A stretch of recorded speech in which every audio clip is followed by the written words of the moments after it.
Yo, what's good, everybody? Welcome back to Elders Boxing. We're back again with another weekend recap. We got some news and notes for you guys. Y'all know how we get down. We had a great weekend of boxing. We're going to cover all of that for sure. Before I get into it, I want to salute everybody coming through the building. Make sure you guys hit that like button as you come on in. I appreciate it. Drop your comments. It's all good. Salute to the playback, too. I appreciate you guys. Let me see. You got my bro Mike in the building. What's good with you, bro? DJ, what's good? DJ in the building. What's good with you, bro? Cam J Network, salute to you, bro. Appreciate you coming through. Y'all go check out Cam J on his YouTube channel. Salute to you, bro. Yes, sir. So we're gonna go back over these fights, man. Good nights of fights. Yes, sir.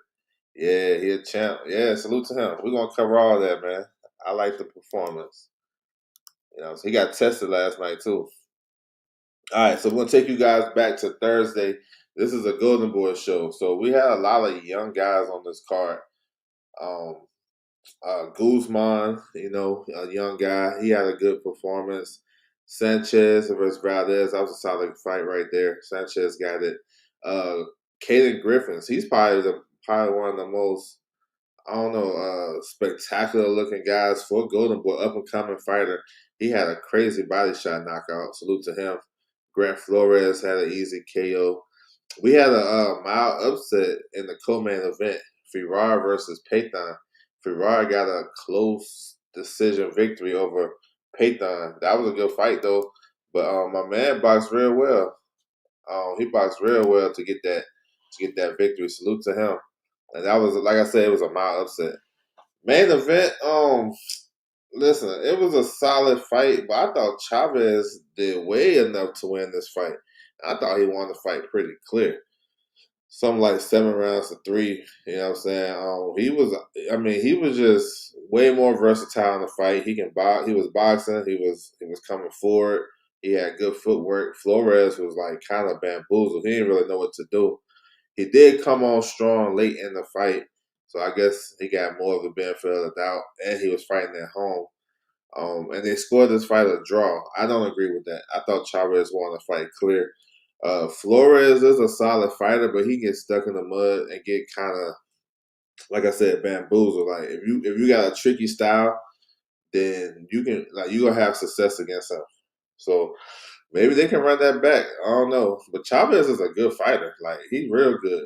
You know what I'm saying? Got a little swag to him. Can box, like I said, can bang. I thought he won this fight. So yeah. But overall, it was a solid show. We got the chance to showcase these young fighters for Golden Boy. They got pretty good, stable young fighters as well. So that's some good stuff. All right, moving on. So Friday night. So this card was down in Hollywood, Florida. So I just want to highlight um, the main event guy, Armando Martinez. He had to stop his victory. Now, reason why it's significant for me because he's number 4 in the WBA rankings at lightweight. He's Cuban, and we all know a lot of these Cuban fighters that they'll get opportunities with the WBA real quick. And him being number 4 and probably ain't fighting a lot of top guys, it make you think maybe he gets something next. So I like Armando Martinez, yo. He's good. He got some good power, and he's got that Cuban school. So I just wanted to highlight him because we may see him in a bigger fight, and then people are gonna be like, "Who is this guy?" So I always want to be a step or two ahead of the game. You know what I'm saying? So this was down in Florida. My man Opland LD was at the fight. You know what I'm saying? He was covering the fight. So if we come in the building, then we can shout him out on that. He was out there. He can tell you more about that as well. Phyllis Nunez, what's good with you, bro? Salute to you. Good morning. Salute. Appreciate you coming through. All right, let's keep it moving. We had a show on the Zone on Friday night. I'm not sure if a lot of you guys watched it. I know this was on around the same time as the overtime card, but this card was from Atlantic City. We had a solid main event.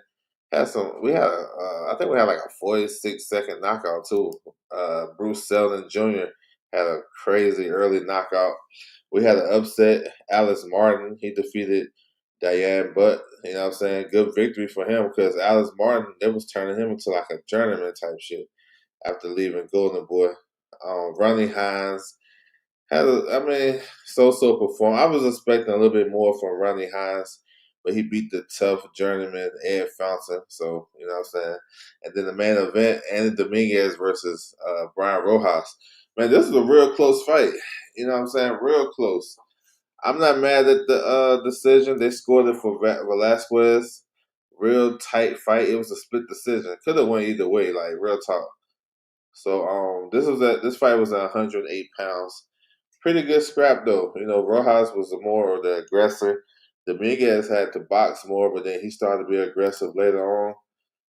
So yeah, it was a good fight, and put Velasquez in a position to possibly get a world title shot at 108 pounds. So yeah, that was some good stuff. Good card, solid card. You know what I'm saying? It was on the zone, so if you guys missed it, you can go back and watch it. Here's the overtime card I was talking about. Now this one was good. It's a real good card. You know, Elijah Pierce, O'Shea Jones, Heaven Brady. So we're gonna look at it. The Lugo brothers, they got wins. We had another upset. Lions, he defeated Gomez. He outboxed him. You know what I'm saying? Real good shit right there. Garland versus Gridgy. So that fight right there was interesting because it was a pink slip fight. You know what I'm saying? And that was kind of unique because both guys agreed that if they lost, then you know what I'm saying, they had to be relieved of their services from overtime. You know what I'm saying? Which is kind of cool because shit like that happens all the time on the bigger uh, platforms and promoters. You lose, when we looking at you being up out the door. I'm checking, like, as soon as a fighter lose on Top Rank, I'm going to the Top Rank website on Monday to see if they got deleted off that shit. You know what I'm saying? So this was cool. But Garland was the better fighter for sure. He beat Gridgy. He was just a better boxer. He was just more technically sound. Beat Gridgy to the punch. Gridgy had the height and reach advantage, but Garland, he took his pink slip. So that's some good shit right there. Yeah. Oh, Heaven Brady, he put on his best performance in his career. I know Heaven Brady Jr. He been with Team Boots and Bozy. This is like the first time he actually kind of looked like Boots. You know what I'm saying? Put on a good performance over a tough DeMichael Harris, tall and rangy. I was expecting a little bit more from him, but Heaven Brady dominated this fight. You know what I'm saying? He did everything he wanted. The only thing that you can criticize him for is, you know what I'm saying, he don't got big power. You can tell he was hitting that dude with everything, and Buddy won't go nowhere. But I like that performance from Heaven Brady because he's, you know, a lot of these young guys around his age is kind of moving kind of faster than him. I know he was with Top Rank. He had some issues with the weight, but he been staying relatively active on overtime. So it may be time to look at some world rankings and some, you know, step up in competition. But he dominated, you know what I'm saying? 10-0, put on the show. He said he was having fun. I can see that. So yeah, I like that performance. Tom Brown, what's good with you, bro? Salute to you. Appreciate you coming through. O'Shea Jones versus Carranza. This is a difficult fight. I thought O'Shea didn't really look like. I think she was a step slow in this fight. Carranza was pretty solid with her boxing and was doing well. O'Shea started to pick it up, you know, during the duration of the fight. But I thought she was I don't think she was as sharp as I would like her to be. You know what I'm saying? And it made the fight close. But I thought she won the fight, probably 6-4, but it was very competitive. You know, those scorecards was crazy. It was a split decision win for O'Shea Jones to retain her titles, IBF and IBO at 154. But they had split decision. They scored it 100-90 for Carranza. Now that's crazy. I ain't see that. You know what I'm saying? I ain't see that fight. I thought the fight was very close though. Carranza can come back. She put on a good, solid performance, but I thought O'Shea did enough. So in O'Shea's division, you got Cecilia Breaker, who's about to fight the unified champion in Makuza in October. That's supposed to be her farewell fight. So I guess O'Shea can get the winner. But uh, Chris Cyborg called out O'Shea. Now I'm just saying That might I don't know how that fight will look in our favorite O'Shea, but that's a type of fight that she probably should take to get some more notoriety. To be honest, you know what I'm saying. And overtime is a big platform. You know what I'm saying, because that was a basketball shit, but they get a lot of looks on social media. So why not? You know what I'm saying? Why not? Especially if you can't get a unification. So yeah, I thought she did all right. Once she kind of woke up a little bit, she got to it. I knew he would dominate Harris after Harris' last fight. Man, I didn't think he was going to dominate him that bad. I didn't because haven't been Brady been having up and down performances, but that one I'm impressed. I like that shit. He took it to him. All right, main event. This main event was wild. This shit was crazy. Elijah Pierce versus Michael Desmarinas. I mean, Desperado scored an early knockdown. Pierce is resilient, man, and he's just a dog ass fighter. He got back up, and they fought like tooth and nail. And then I thought Pierce started to break him down later in that fight, but this fight was crazy. Pierce is one of those fun fighters that it don't matter what level, like what stage he's at, always gonna be in great, exciting fights because he's vulnerable. You can clip him and drop him and hurt him, but then he'll get back up and dog his way to try to knock you out. This is the same thing that happened. He did this before in other fights, but he did it last on Friday. He had a highlight reel stop his victory over Michael Desmarinas. Was a right hook to the body, then upstairs. That shit was nice. My man was stretched out under the ropes. Looked like, man, good performance. And this was at featherweight, so this is Pierce coming back up, trying to establish himself. He's number 6 in the WBO at featherweight. He won a regional title, international title, so that would probably put him in the top 3. And he's in a position to possibly fight for a world title. And he's gonna be an entertaining fight. He's entertaining fights. He's dangerous, bro. Elijah Pierce is dangerous. He can punch, and just because you hurt him, that don't, it seems like when you hurt him, he actually fight better in a sense. That's crazy. So yeah, man, he's a welcome addition at featherweight, and featherweight is starting to pop a little bit. So yeah, I like this. The card was good. All right, yesterday, so we had the Queensberry show on the Zone.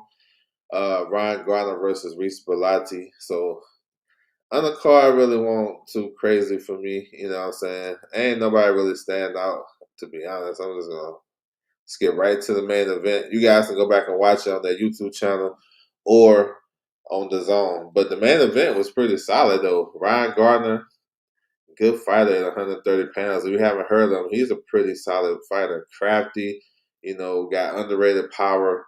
He was facing Reese Bellotti, who was on a great fight, winning streak. The last time Bellotti lost was in what Eddie Hearn's backyard when he lost to Ray Ford. They brought Ray Ford over there, and Ray Ford stopped him. So that was like 5 years ago. But since then, he's been on a nice little run.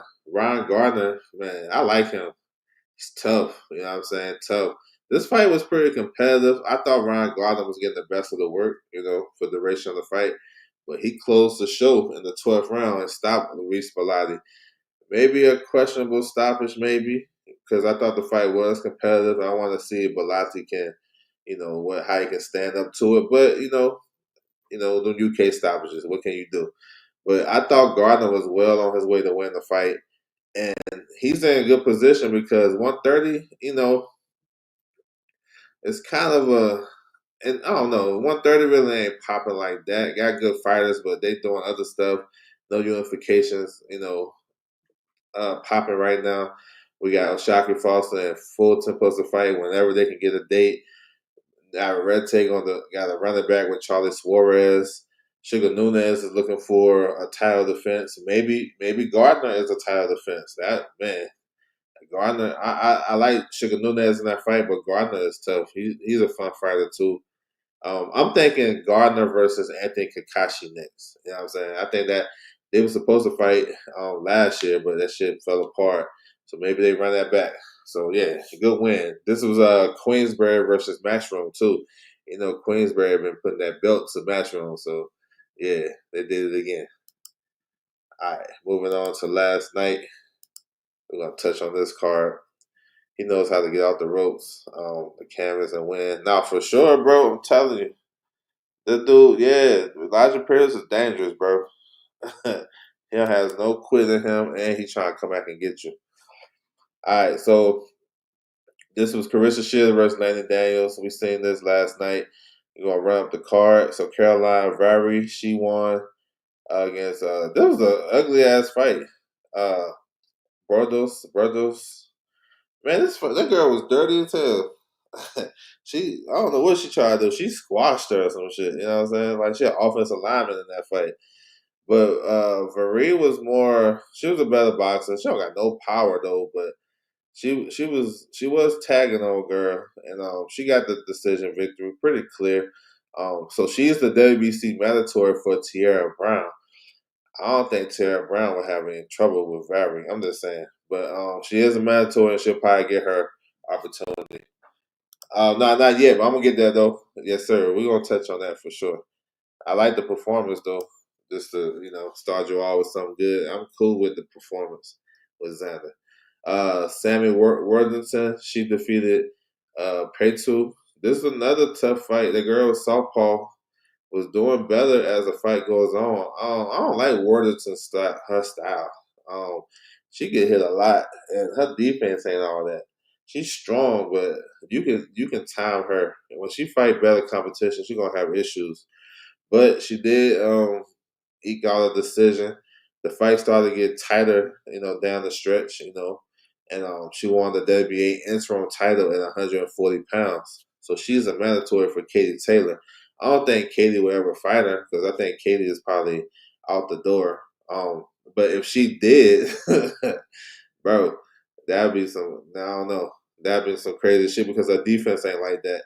And even my girl Chantel Cameron, that'd be some crazy shit for her too. So I mean, salute to her for getting the win. She's promoted by Carissa Shields, but I don't know.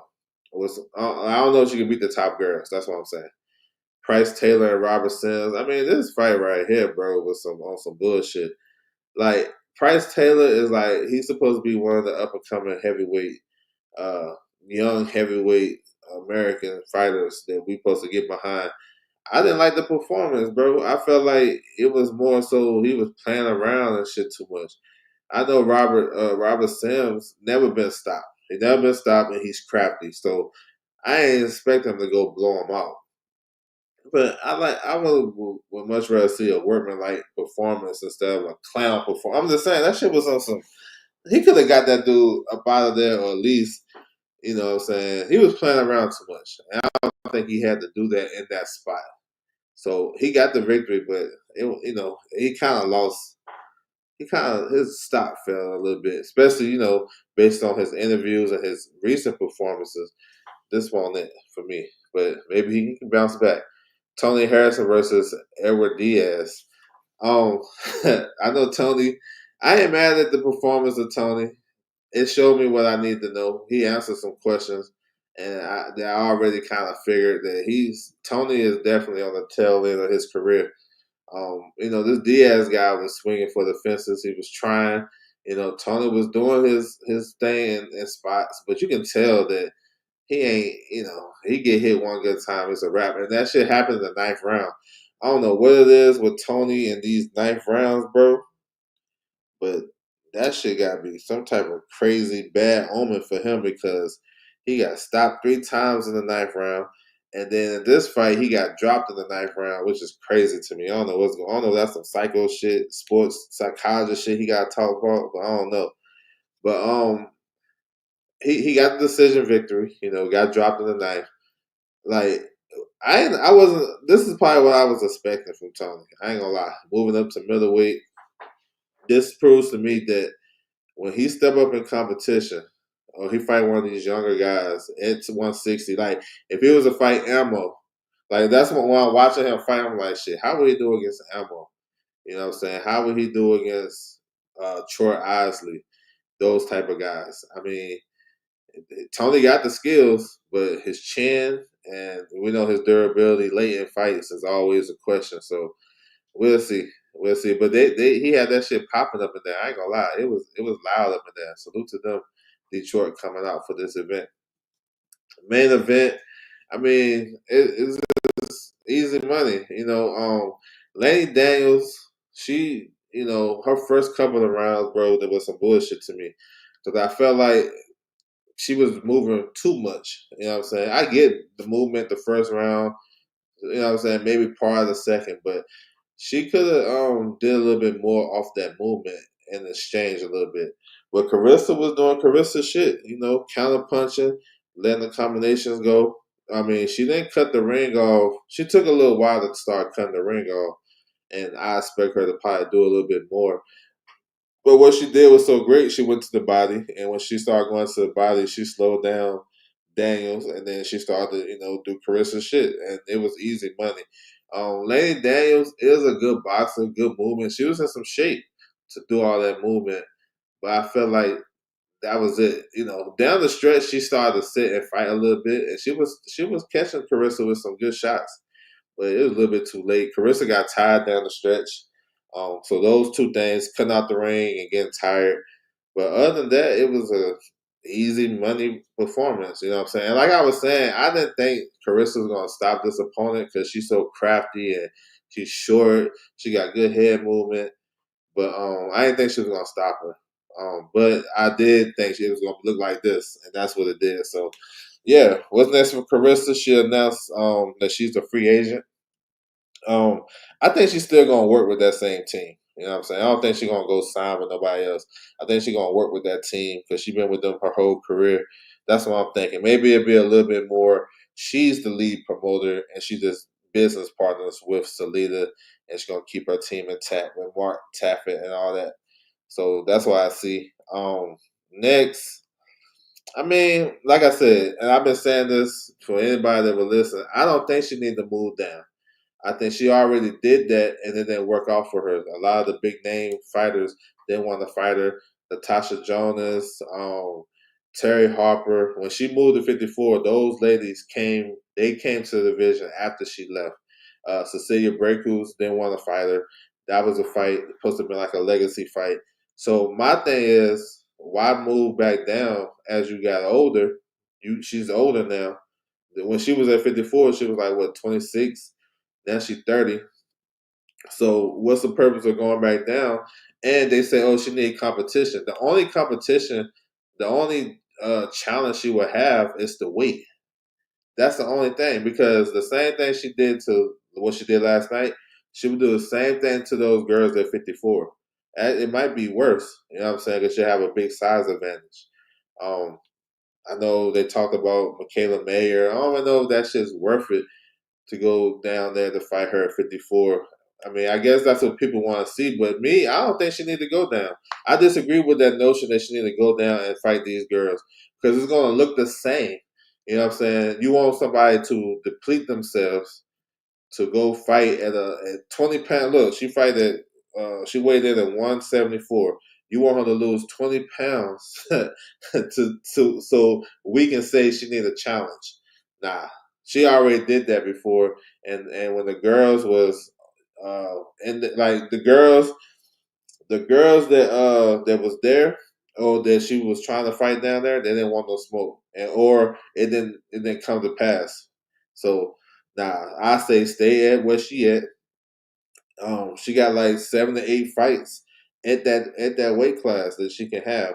You know what I'm saying? And those fights is on par with what the other ladies are doing. It's just a lot of y'all don't know about these fighters. Like y'all seen Laney Daniels last night, but Laney Daniels worse than a lot of these girls that they be fighting. You know what I'm saying? Um, like Shadea. Shadea is a good fighter too, unified champion. But those two fighters that she fought before she fought Savannah, and a lot of people thought she lost that fight before Savannah, right? Is those two fighters better than Laney Daniels? You know what I'm saying? So it's like when you really look at the resumes and understand it, then it ain't that bad as what people say. They say she don't got nobody to fight, but I beg to differ. She got some fights up there. I still want to see Raquel Miller fight. I know she's still active. I want to see that shit. She can always run it back with Franchon and Savannah. She gotta get the Shadea fight. You know what I'm saying? That's I think that's pretty solid because a lot of these other like if you really look at Amanda Serrano's resume, like I just charge people to look at these other fighters' resumes, and other than the Katie Taylor fight, it's really not a lot of big names on Amanda's resume. You know what I'm saying? Katie Taylor fought a lot of good fighters. She had the advantage of the opportunity that Matchroom was giving people opportunities to fight, and those girls they couldn't turn it down. So it's not like Carissa's resume is so far off. That's what I'm just trying to say. So I say stay at 75. Work out wherever she did work out with her new deal. I think Franchon is actually next. To be honest, if I had to pick one, I think it'd be next. I like Shadea Green fight too. I think that shit gonna be that's gonna be a bomb ass fight. If they can make that shit happen. I don't think she got to go down to 68 to get that. But knowing her, she probably will because she going to go to the smoke. And she never been undisputed at 68. So that might be something she want to do. But, yeah, bro, it's good. You know what I'm saying? Other than cutting the ring off and getting tired, I'm not mad at the performance. Yes, sir. All right, let me see. Lee Jackson in the building. What's good? Said all facts. Salute to you, bro. I appreciate you. Hey, man, with Pedigree, what's good with you, bro? Salute to you. All right, moving on to the top ranked card. Zayas versus Garcia. We're gonna work our way up. So Julius Balo finally made his pro debut at lightweight against Ayala. I mean, Balo looked good though. I ain't gonna lie. I was judging a book by its cover. I ain't never seen him. I seen a couple of clips of him, but nothing crazy. But I like him. He got fast hands, good boxer. You know what I'm saying? Yeah, that he probably should if he could in a good world, perfect world, he should finish the year at 4-0. We in July about to hit August. He should be fighting regularly. Now Julius Balo, he got a co-promotional deal with Top Rank and Overtime, which is great because if Top Rank don't got nothing popping, he can get on an Overtime show. So yeah, he got a 4-round decision victory. That a lot of it was good though. His opponent was good. That guy, he was better. I mean, that was a tough pro debut, honestly, but he did real well. I like his boxing ability. Steven Navarro versus Christian Rios. That was a tough, close, competitive fight. Went down to the wire. Steven Navarro got the benefit of the doubt. Got the decision victory, but that was a good fight. You know what I'm saying? Jan Santana versus Aaron Alameda. Man, good performance by Santana. I thought he probably could have closed the show a little more. A lot of playing around and shit. I feel like if you can play around late in fights, you got enough energy to do that. You should have enough energy to try to get that dude up out of there. But Alameda wasn't going nowhere. He's a veteran. Good solid rounds for Santana. You know what I'm saying? Facing a guy that's durable, that's gonna stay in there and not gonna quit. So he probably need those rounds. But yeah, he dominated the fight. That's like a 9-1 fight. Juan son, Juan Manito. This dude, he is explosive. He got a second round stoppage victory over Gonzalez. He's explosive. He's still a work in progress, but he's explosive. He got a second round stoppage. Kind of early stoppage from the ref, but it was gonna be all bad. Polanco versus Randall, welterweight fight. Interesting because I know this was a comparison fight to what Brian Norman did against Randall, and we know Brian Norman is the WO champion now, so you got to compare. Polanco, I mean, he dominated the fight. Quinn Randall he has a sparring partner mentality. It's gonna be hard to stop him. You know what I'm saying? You just have to have you got super big power, or you want to see? Oh, that's a good fight though. That's a good fight. I think, yeah, that's a good one. I don't know if those Dominicans gonna lock in like that, but I like it. I wouldn't mind seeing that shit for sure. Um, Polanco, yeah, like I was saying, Randall, he know how to survive. That's why I wasn't buying that knockout narrative for Polanco. But I know depends on what side of the street you're on. You was probably rooting for Polanco to stop Quinn Randall so you can have more credence to Brian Norman ain't fought nobody narrative. I get it. But Randall ain't getting stopped. You know what I'm saying? He ain't getting stopped. He one of those guys, fighters, if they don't want to get stopped, they don't get stopped. They know how to survive. But Quinn Randall was doing some solid shit in there. Like his jab was solid when he used it. He was landing some straight right hands, and he was stronger than I think Polanco was anticipating. But Polanco walked him down, was standing, he was landing a lot of flurry of shots and stuff like that. Um, he got some shit to work on too. This is a good 10 rounds for him too, because he's been stopping everybody. He went the distance in his last two fights. So I mean, look, he fought Fabian Madonna. Fabian Madonna, he fought the champion Barrios. He probably beat Fabian better than Barrios did. Barrios was struggling down the stretch in that fight. Then he beat Quinn Randall. I mean, probably better than Brian Norman did. Everybody look at the stoppage where, that that's your comparison if you stop somebody. But I thought Polanco was more dominant over Quinn Randall than Brian Norman was. So he should get credit for it. But, everybody wants to knock on all that shit. But, he can come back, though. Polanco is number 7 in the WBO.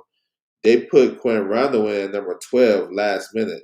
So that's to help Polanco. So Polanco, when the rankings refresh next month, he'll probably be like in the top 5, maybe even top 3. You know what I'm saying? So, yeah. Polanco's still dangerous, though. Like even though he get the knockout, I thought he's still dangerous for the other guys too. So it ain't like he's some easy money. Emiliano Vargas, he had a spectacular first round knockout.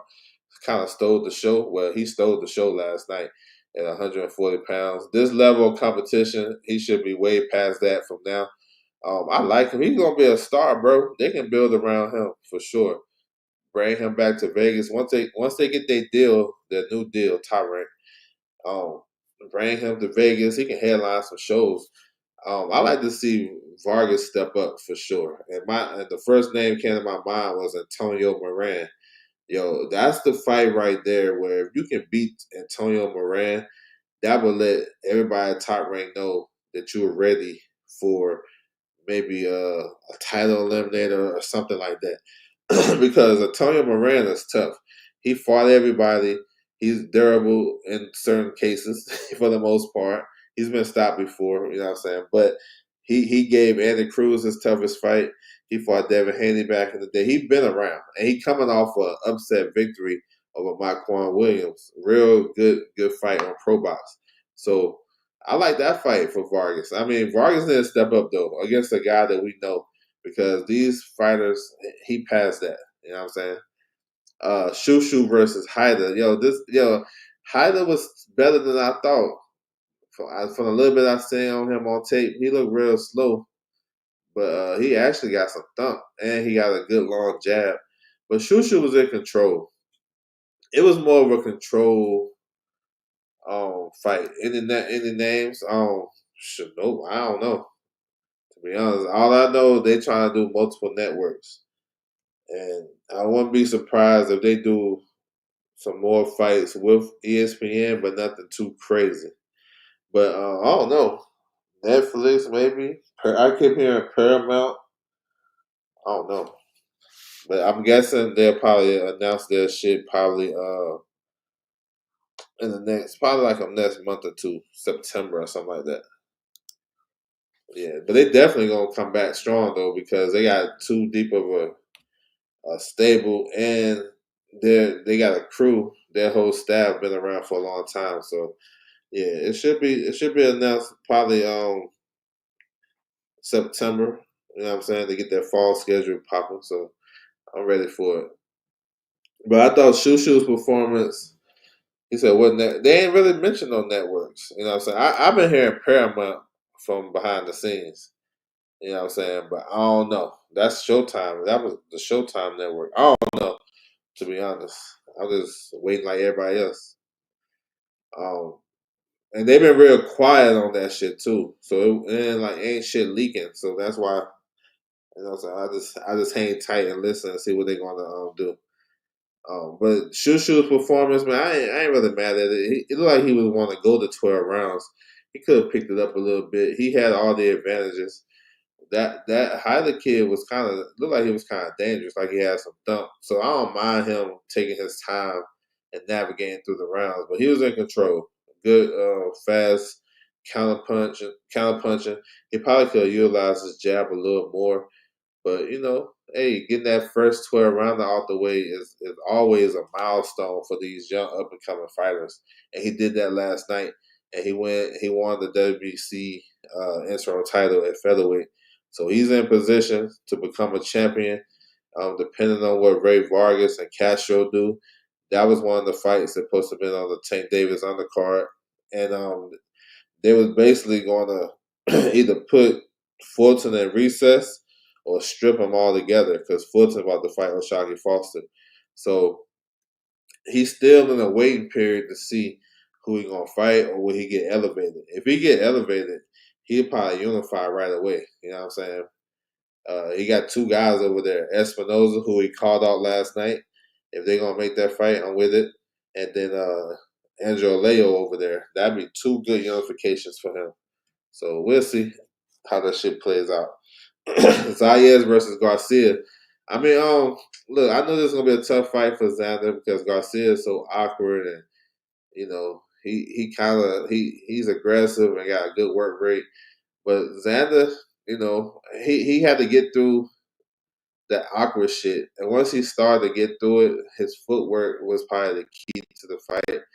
He tied up this dude when the dude was kind of overly aggressive. He tied him up. That was smart. Xander, he boxed well. This is another one. Like, first time going 12 rounds, did the championship rounds pretty solid. I thought he faded just a tad down the stretch, but Xander was doing some good shit, counter punching.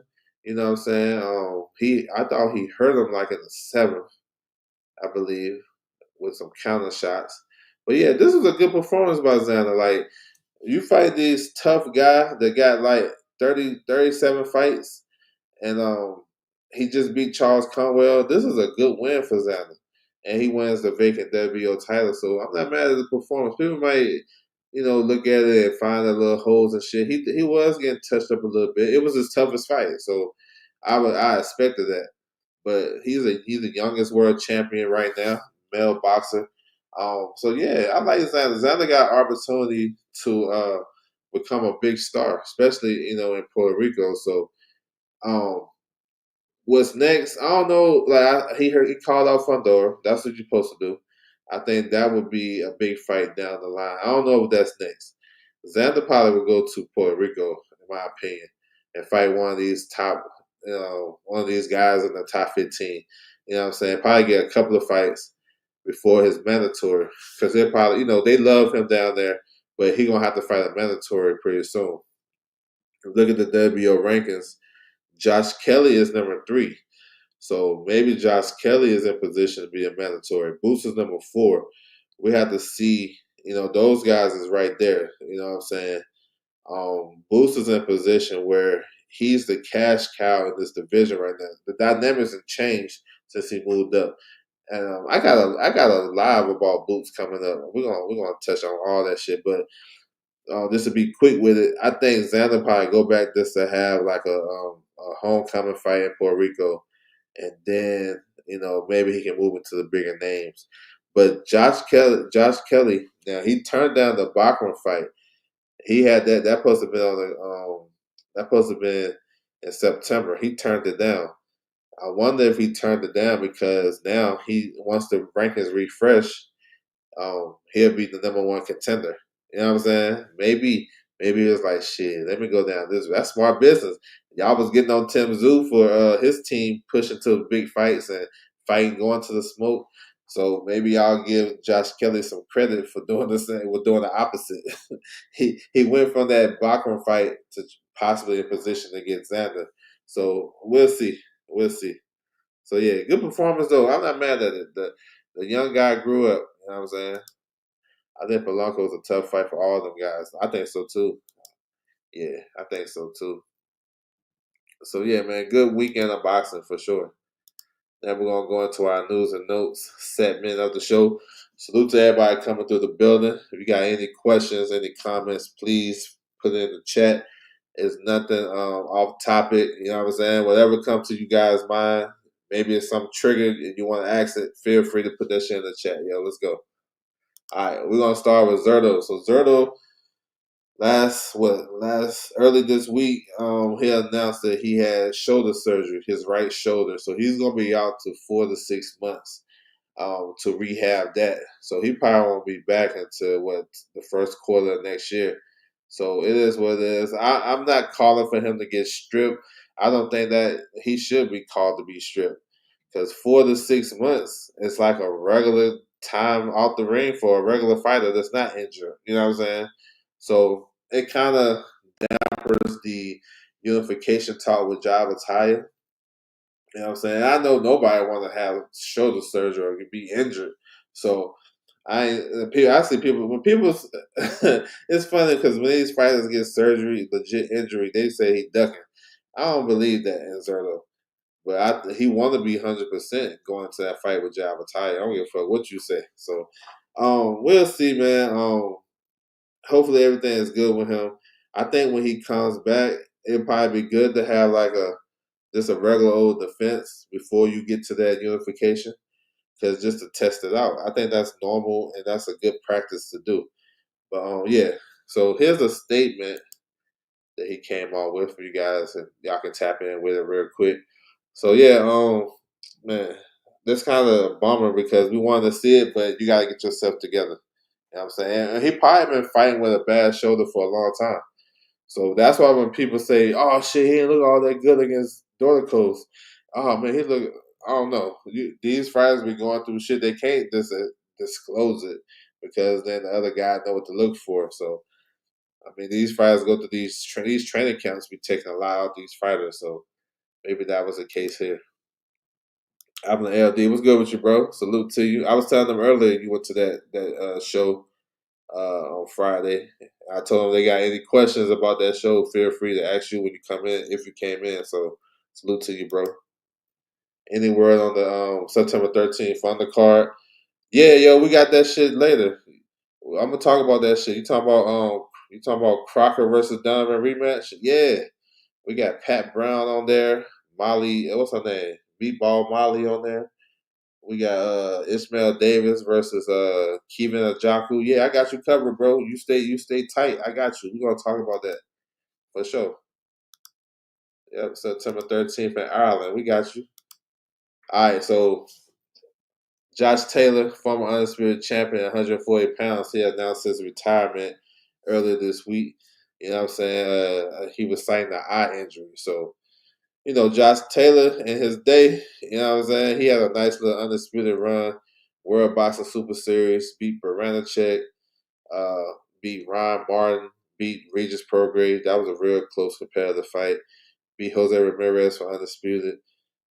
Had a controversial win against Catterall. But he after the undisputed against Jose Ramirez, he was injured, losing. I know he was losing a lot. He was getting a lot of weight in between fights, and that shit came back to haunt him. Coming off back-to-back losses to Jack Catterall in the rematch, and Eko Usama at welterweight, and came up short. So it's time to call it a day. So now we start to examine his career to see if he's Hall of Fame worthy. I don't know if I'm the man for that, but shit. Josh Taylor in his day, he was nice. He was like that. And he'll come to fight. You know what I'm saying? So, yes, sir. He said, okay, bet. Yes, sir. We're going to talk about that shit for sure. Salute to you. So, yeah, that's what's up, man. A lot of guys retiring this year, yo. It's crazy. All right, WBO. So, WBO just ordered the interim champion, Callum Smith versus David Morel. Man, I seen this shit coming a mile away. I seen it coming. So we know we had the talks with Callum Smith versus Benavidez. That fell apart. So we know Bivol and Beterbiev are going to run it back sometime top of next year if they get that stadium in Russia popping. So the WBO decided to order Callum Smith to keep that belt active, I guess, or I don't know what that means, but he's the mandatory for Bivol, and he's not gonna get that next. So they ordered Dave Morel, and this has been in the play. Like if you look at I can tell. You guys can tell if a fighter got something big coming if they get the benefit of doubt on a scorecard that they probably should have lost. Like Morel, I thought he lost the fight to Katiev. I thought the knockdown was the side factor, but they gave him the fight. You know what I'm saying? The next thing you know, he got this. That shit wasn't planned. Look at Barbosa. Barbosa he got all boxed by Sean McComb last year. And he definitely lost that fight like 8-2. What they give him next? They gave him a solid fight with Jose Ramirez. After that, he fought Jack Cal. He got big opportunities. He got Ramirez, Calderon, and Teofimo.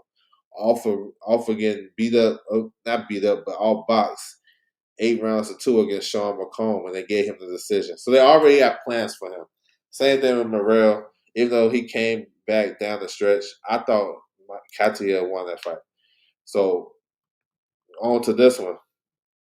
Smith versus Morel. I like the fight because these are the two of the top 5 guys, top 6 guys in the light heavyweight division. If the other guys got shit to do, then the other guy 1 and 2 fighting each other, and then let's say Benavidez is 3, he's fighting like the number 5 guy, number 6 guy. You know what I'm saying? So 4 and 5 should fight. So that's what's up. I think it's gonna be a good fight though. It's tricky because Callum Smith is a good counter puncher, especially with the left hook. You know what I'm saying? He's a real good counter puncher. And Morel, he's a good counter puncher too, but I don't know if he's a big puncher at 75 like he was at 68. And he kind of play around too much for me. I be like, I get the showboat and shit, but when you down in a fight, bro, or you in a close fight, you don't like if you up, then okay, whatever. But if you down or it's in a close fight, I don't really like that shit. But I like this fight though. This is gonna be a good one, and I'm expecting this to be on that November 22nd card. I know they're in negotiations, but I'm expecting them. He said, "Me too." Um, Crocker versus Dunn rematch is must see TV because it was highway robbery in my opinion. Man, we got it, bro. We gonna see.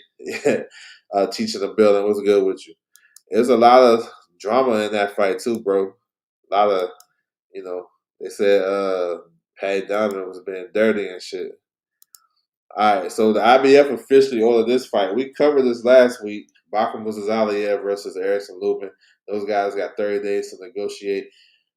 I feel like this would be an easy fight to be made. So we're gonna see. I know ProBox did Lubin's last fight against Audrey at home. So would they do this one? I'm not sure. PBC has a September 20th date. I mean, shit.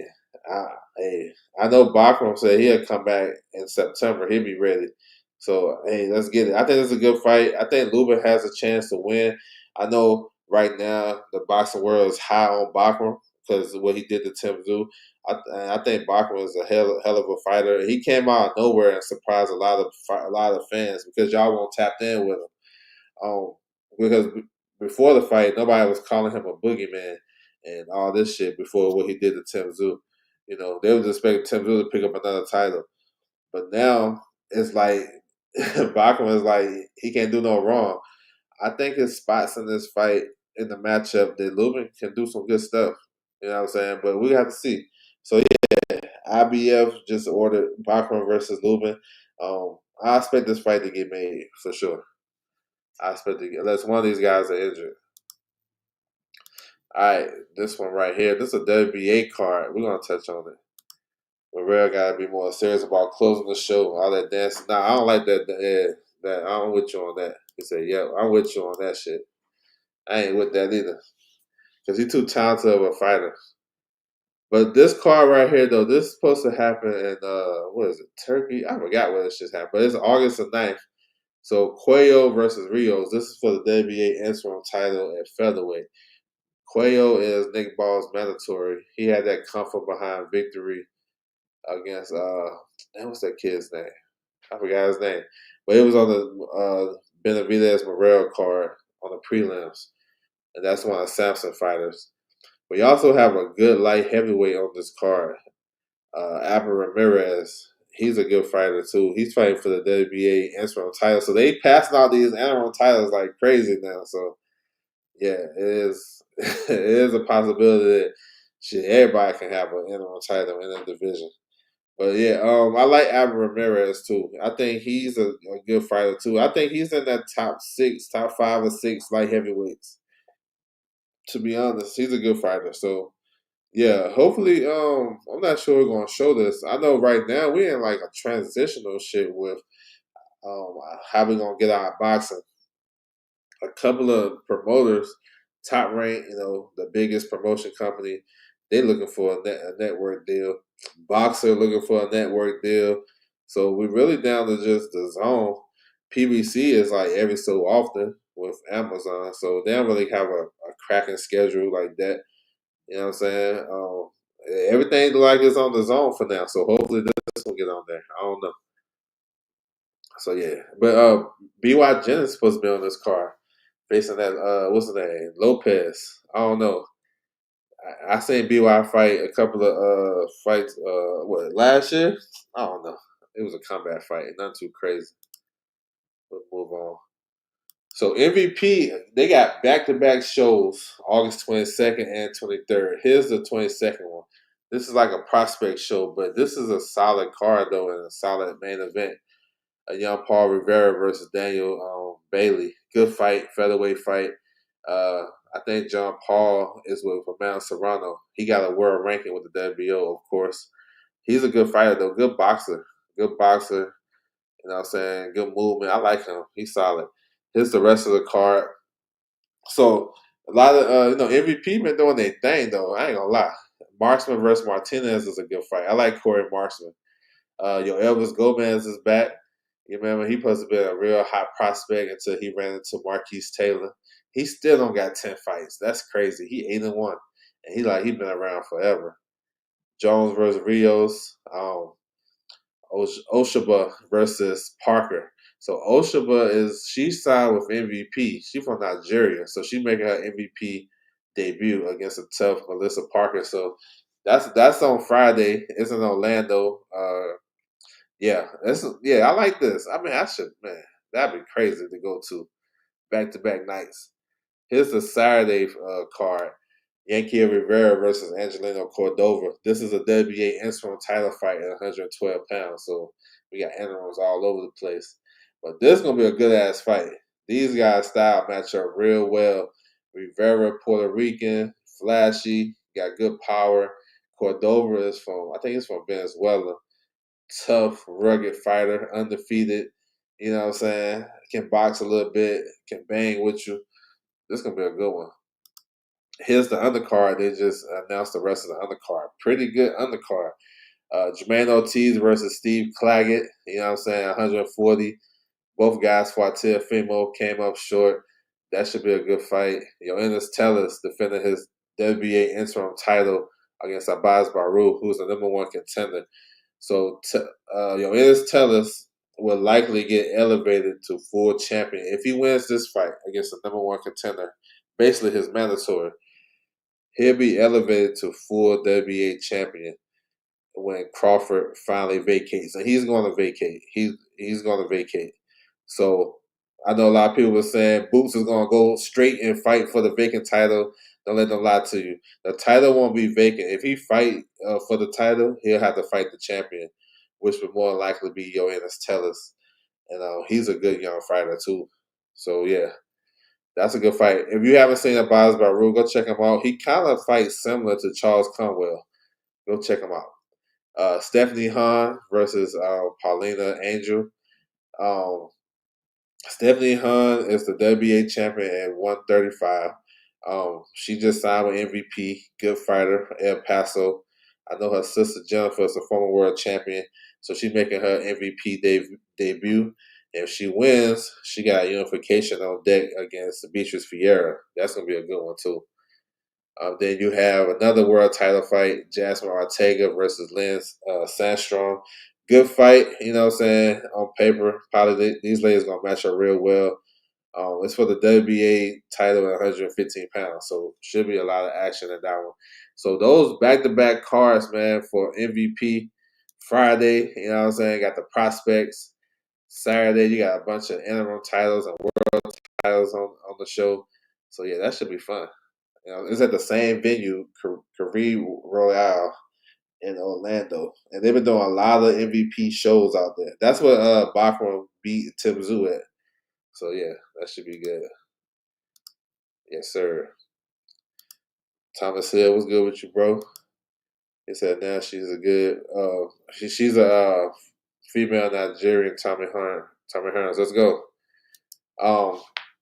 Jermaine Ortiz is with Box Lab. Box Lab is like a local promoter in Florida, and they work hand in hand with MVP. They work side by side, but he's with Box Lab. All right, so we got the return of Ryan Rosiski. He's a cruiserweight contender. He was supposed to fight for the WBC title, but he got injured. And the WBC title picture at cruiserweight is a mess. Badu Jag and Noel McCallan going to run it back, and there's a bunch of other shit popping. So he's going to stay active. I think this guy from South Africa, I believe, that he's going to fight. So he's fighting up in Canada October 25th. He's coming off a bicep injury, too. So he's trying to shake that off. You know what I'm saying? So, yes, that's some news for him. Let me see. Here's a card in Puerto Rico, Florida, but it's a WBO card, basically sponsored. You got Renee Santiago defending his WBO title, 108 pounds against Villar. So yeah, we're supposed to have Oscar Collazo on this card too, but waiting for the official announcement. So yeah, Santiago, you know, I think he's 14-4. He's a good boxer. Probably not, you know, I don't know, 108 pounds. I don't know. We'll see if we can unify. But he's a good fighter, though. Actually, he's a good fighter. Like, don't let the resume kind of trick you out of thinking he's a good fighter or not. Bakari Samaki, he fights at 154 pounds. I like him. Tall, athletic fighter. He's gonna face Morales October 25th. Now he was supposed to face Kakarakis, but that fight fell through, and he's the WBC silver champion. I think Samaki is like number 4 in the WBC at 154. He's a good fighter, yo. You guys go tap in with him. He's solid. He fights out of France through his own show. I heard of him. I heard of them. Nice. Oh yeah. Box Lab. They just did a show with Big Gore Hovanesian and on the Zone. I think last week, a couple weeks ago. Yeah, but yeah, Samaki is solid though. You know what I'm saying? Like when they say 154 is deep, I mean this is what I think of Samaki. You know what I'm saying? You ain't talk about the postcard August 30th. Gotta show my Ohio boys some love. Yeah, I'm getting on them. Yeah, I'll talk about them. You have Tyler McCleary on that card. You have Albert Bell coming back against Keith Hunter. That's gonna be a solid fight. On paper, it's a solid fight. Interested to see how those guys' styles gonna match up. Being two tall guys for the division. Hunter is kind of awkward too. This is a big opportunity for Albert Bell because he's moving up to 135 and he fighting for a couple of regional titles. And the only way he's going to get an opportunity in the world title if he becomes a mandatory. So it's a big fight for him. You know what I'm saying? For sure. So, yo, we get some TV, we popping. I want to see that card. For sure. Yeah, I can talk about that shit. I can wing that shit off the top too. Here's a card that Matchroom they just announced. It's gonna be in Australia, August 23rd. So you have Jake Wiley. He's gonna face Yosef Dib. And then you got Scott Nicholson is back. She just fought what? She just fought last month. So they bringing her right back. So yeah, that's gonna be down in Australia. They'll probably add a couple of more fighters and shit like that. Like real talk, August is probably maybe one of the weaker months in for boxing because, like I said, Tyrann looking for a network deal. PBC don't got nothing in August. We got fights in August though. It's basically like on the zone.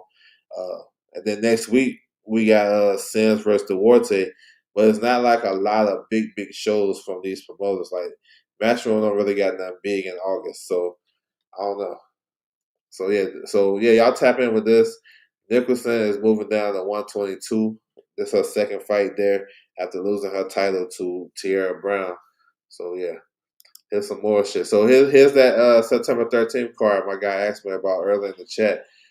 Lewis Crocker versus Patty Donovan, the rematch. It had a lot of controversy in the first fight. You know, they were saying that Donovan was using his elbows to cut Crocker. He ended up stopping him. You know, after the bell, landed some punches after the bell. The ref was out of position. A bunch of shit popping.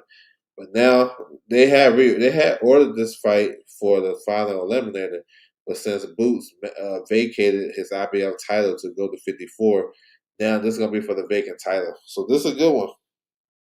This is a good one. I think, and they fighting in Ireland too, and it's gonna be rocking and rolling out there. I think Patty Donovan is definitely the better boxer. You know what I'm saying? He was putting the beats on Crocker. Maybe, but they said the only reason why he did it because of the elbows and shit. So let's see if he can fix that, clean that up. Uh, Ishmael Davis versus Kevin Ajaku, 154 pounds. When y'all say, when you hear people say 154 is a deep division, then this is what I'm thinking of. This is a good fight right here. Ishmael Davis, he got 2 losses because he took fights on short notice against Josh Kelly and then against Bokachuk. And this one right here, he got enough notice against Kevin Njarku, who is a solid fighter. He's an Irish fighter. That should be fun. McKenna versus Moran, the rematch. I think McKenna stopped him early in the first fight, but these guys are Irish fighters. So, you know what I'm saying? Aaron Bowen, he's a good matchroom prospect. Molly McCann is a UFC former UFC fighter, so my man DJ know about her. But she just signed on Matchroom, and then Pat Brown. So this will be his 4th fight this year. Cruiserweight. He's gonna be a world champion once he gets to that level. So yeah, this is actually gonna be a fun card because they're gonna be up in there rocking. You know what I'm saying? That Carissa fight was embarrassing, man. Good fight, bro. You know what I'm saying? She got the ring off. She went to the body. Once she started going to the body, she made it easy. Yeah, it wasn't too embarrassing. Probably should think about venturing over to Pro Box. You know, some of their cards. Yeah. Pro Box been slowing down too a little bit. If you look at it, they've been slowing down too. They used to have 2 cards per month. Now they reduced to 1. Peep game. I'm gonna have Abigail and some other fighters for the August 30th card. Okay, that's what's up, bro. Yes, sir. I'll tap in for sure. Yeah, he's nice. He's gonna be a star. I don't know if it's too. That might be too soon, but I'm with it. If he's ready and top ranking PBC gonna make it, let's get it. But I would take Gary Antoine in that fight. Still hasn't fought since. Nope, she haven't fought. Yeah, she's with overtime. It was rumors that she's supposed to sign with MVP, but I don't know. You know what I'm saying? Sky got 2 fights. So, like, Tierra Brown is kind of like in the same position Bachman man. Like, you know what I'm saying? She's with overtime, but with overtime, give her the dates to stay active and go for go for unifications. I don't know. Yeah, Ismail Davis he's a good fighter. That's a good fight right there. That's a good fight. I like Vargas. Yeah, Vargas is good. Vargas is nice. I can't even hold you. All right, so Boots just re-signed with Matchroom, multi-fight, multi-year deal, looking to become a 2-weight world champion at 154. We know he just moved up, vacated his IBF. The WBA he gonna vacate that shit too. We know Rolly, like I gotta say again, once he officially vacate his WBA super title, Boots, then Rolly, he don't get elevated to super champion. He just WBA world welterweight champion. You only become a super champion with the WBA if you're unified. And Rolly, of course, is not unified. But for Boots will be back probably the first or second week of October, back in Philly.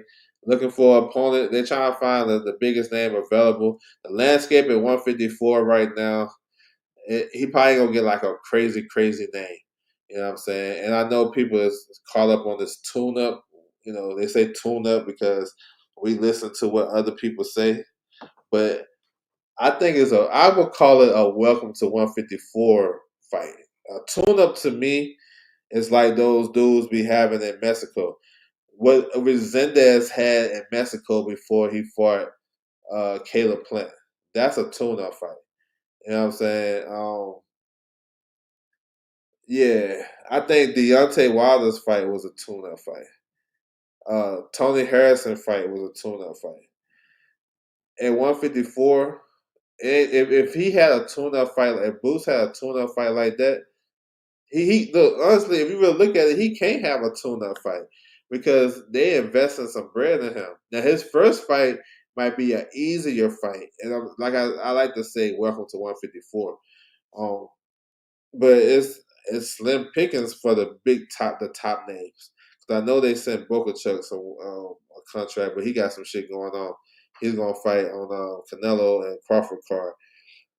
And we look at the list, and I want to do a live on this and break it down even more. I think I'm gonna do that shit later on in the week because to get more in depth than that. But regardless, we want to see Boots back.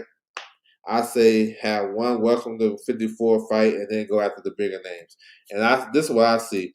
I can see him fighting somebody that we know that's probably been there with other guys, a comparable fight. So if a guy, you know, like I'm thinking Brian Mendoza.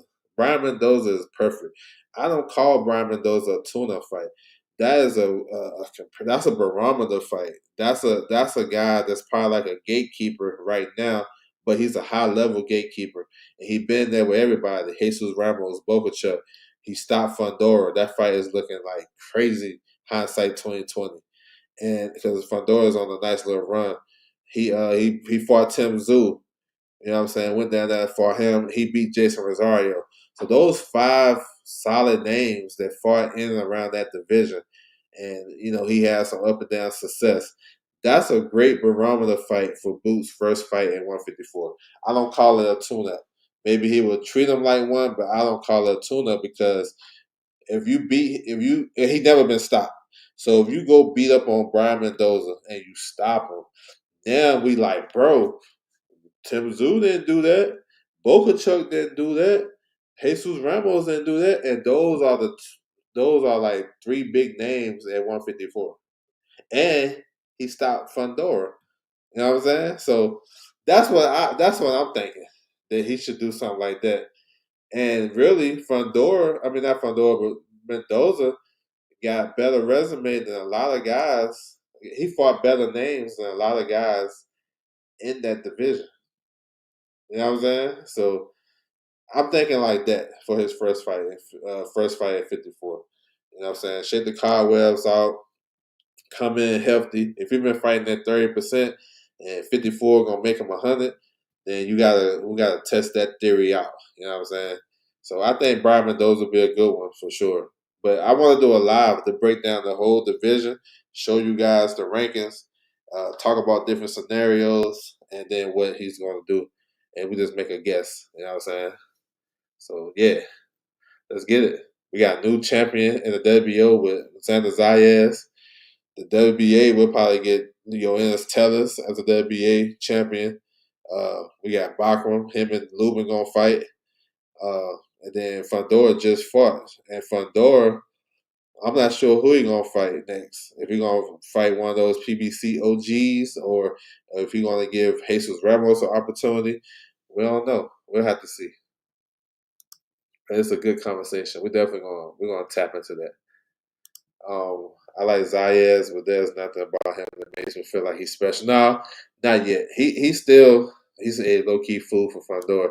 I would favor Fundora in that fight, but I think Xander, he's in a position to grow. He's young enough that he can grow into a good fighter. But I don't think. Yeah, I never looked at him like that, but I like him though. You know what I'm saying? I'm for Zayas versus either of them. I feel like he had a better shot against Fundora. Um, yeah, compared to Boots. Yeah, I'm with that. with that.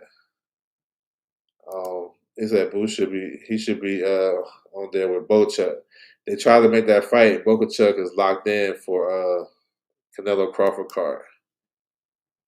They're moving him to get a title. He's trying to market his brand, in my opinion. So yeah, spectacular performance to do. Oh, he's talking to Adam. Supreme in the building. What's good with you? Yes, sir. Maybe him and Vlad Hernandez. Vlad Hernandez just lost. Um, Vlad Hernandez just lost. Easy work for Zayas. How about Veron versus? Shit, I was thinking Veron versus Virgil, but yeah, I said Milan Pratt for Xander Zayas' first fight. When do you think Heaven Brady gonna step up? Shit, hopefully his next fight. You know what I'm saying? Hopefully his next fight. If Overtime can get those fighters over there to fight him, yeah, because I think he should be ready now. Here's some news about this Francisco Rodriguez and Galal Ufai situation. So we know Francisco Rodriguez tested positive for a banned substance in a fight he had against Galal Ufai, where he put a lot of punishment on this kid. Took a couple of fights out of his career. Tested positive for a banned substance. So they came back and said whatever he took, he didn't knowingly take it. You know what I'm saying? They say he took like some type of energy thing that had some banned substance. And when he filled out his forms, the Valo forms, he listed that product on there. So they giving him the benefit of the doubt. So he didn't get suspended. He got a 12-month probationary period. He got stripped of the interim title. They gave it back to Ufai, and they call it a no contest, and they ordering an immediate rematch. So I don't know. You know what I'm saying? I haven't really had time to grasp it so much. This first thought, if I'm Ufai's team, I'm cool. You know what I'm saying? Like I ain't saying duck this shit, and I know you're gonna want your revenge, and I get it. But that shit sounds too crazy to me. Like he unknowingly took it and all this shit. It should be a little bit more sanctions to that. But I don't know. A fighter's gonna fight. So if Ufai is down with it, I would definitely ask for more stringent drug testing to catch this shit earlier. You know what I'm saying? Not the day of the fight or after the fight. The drug test that he tested positive for was was the night after the fight. You know what I'm saying? So let's be a little bit more stringent with that shit. You know what I'm saying? And then yeah, maybe we'll see though. But this fight was dangerous, and he took a lot out of this kid. He took a lot out of him. You know what I'm saying? So yeah, we'll see. Kind of an unfortunate situation with these PEDs though. Any Canelo Bud undercard updates? They working on Big Baby versus Big Baby. Um, Marquise Taylor versus Yo-Yo Hernandez is a fight I keep hearing. Boca Chuck versus Brandon Adams, the rematch. They're gonna put some young guys on there, like on the prelims and shit. Those are fights I've been hearing for that card. They should be pretty close to announcing that shit because we're about to be in August. So yeah. This crazy situation with this PEDs though, and he ain't gonna never shake from this, no matter what he do in his career. He go fight Ufai again, and if he don't throw 1,000, 1,200 punches, you know what I'm saying? Even if he do, we still gonna speculate. All right, here's a little heavyweight fight that they about to announce, for August. For October. Dave Allen at the top, Arslanbek Mahmudov at the bottom. You know what I'm saying? Even though Dave Allen coming off a stoppage victory over Johnny Fisher, they talking about this fight. They said it's done, so we'll wait for the official announcement. But this is interesting though, because Dave Allen is talented. He got a good chin, and he got some good skills and stuff, and he's strong, but he don't always put the work in. And Arslanbek is like a like a monster, but his aura been cracked already. They already broke that shit up. So it's like You know what I'm saying? Like, it's interesting because David Allen not gonna be scared of him no more because that over already broke. And Oslenbeck is strong, big old strong Russian, but he ain't the most talented. And David Allen, I would say, probably more technically sound than this guy. So it's interesting. You know what I'm saying? So October the 11th, this is what I'm hearing. We'll see. And my last one. So the WO ordered uh the heavyweight, the undisputed heavyweight champion Alexander Usyk to face his mandatory WO interim champion Joseph Parker. So yeah, I'm with it though. I think I'm not surprised either because actually Joseph Parker, he ain't take step aside, but the WO was like, we'll stand back from ordering this fight to allow undisputed with Usyk and Dubois, and that's what happened. So Parker should get his next anyway, and Parker deserves this shit. I think it's a good fight. It's interesting because Parker is probably he's faster. You know what I'm saying? Got good hands and good hand speed from the guys that Usyk been fighting. Usyk can go crazy on those big guys, but the guys is more so his size. He kind of struggle a little bit. But I want to see how Parker will go into this fight. His last fight, he broken up. He was at 267. I think against Usyk, he need to be in the two. I want to see 240 something. Like high 240s would be cool. He want to be fast, but if he's too big, I think Usyk would have. I think Usyk would do him like he do everybody else. You know what I'm saying? 267. I know he put on that size because he was fighting. He was about to fight Dubois, and he was about to fight, and he fought Bacoli. But I think with Usyk, shit, he probably need to be closer to 250, to be honest. But it's an interesting fight. Parker deserves it. Will the fight happen? I don't know. It's up. I think it's up to Usyk. I know Turkey said he don't want to put the fight on. Fine, that's cool. I wouldn't even trip off that. They shouldn't even put that out because Turkey didn't do Usyk's last fight. Frank Warren did. A lot of people probably don't know that because you seen Turkey sitting front row. That don't mean he did the fight. Turkey. You know what fight Turkey trying to do? He wanted to do Dubois versus Klitschko. He was hoping Dubois won so he can do Klitschko. You know what I'm saying? Coming out of retirement at damn near 50 years old type shit. So Queensberry can put this card on. And wherever they put it at, I'm not sure. What's the other likely scenarios? Usyk could vacate and take a third Fury fight for the big money. So that's a fight Turkey won't. Um, Maybe he do that. Maybe he don't. I don't know. If he does, then Parker will get elevated. He'll get elevated to full WO champion. You know what I'm saying? So I like the fight though. I say take it because this still to me is like a legacy fight because Parker is in this era. You know what I'm saying? You beat Dubois twice, Fury twice, AJ twice. Parker is probably the best left in this division. I mean, in this era. So you beat him, and right now he's hot. Right now, I think it won't be bad, but we'll have to see though. But Usyk, he just fought, so he probably want to take a rest. We'll see. This is a crossroads fight. Which one? This fight right here, Usyk and Parker, 50-50. I think it's a good fight. I know after he defended the interim WO last minute, but Cole, he would get his crack. He said, very interesting fight. Yeah, it's a good one, man. I like it. The weights would tell me a lot. If I don't like Parker at 267 in this fight, yeah, it's a good fight, bro. I'm with it. Bruce Gas in the building was good. Yeah, that's coming up. Yeah, July 30th. That's a fight Hyger can win. Yeah, that's a fight Hyger can win for sure. I ain't gonna lie. That wouldn't be no upset to me. Hyger can win that fight. Yeah, they were trying to get the Klitschko fight.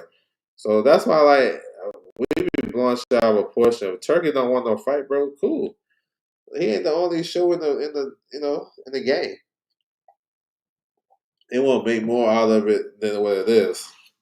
Um, is Parker and Usyk bigger than Parker and Dubois?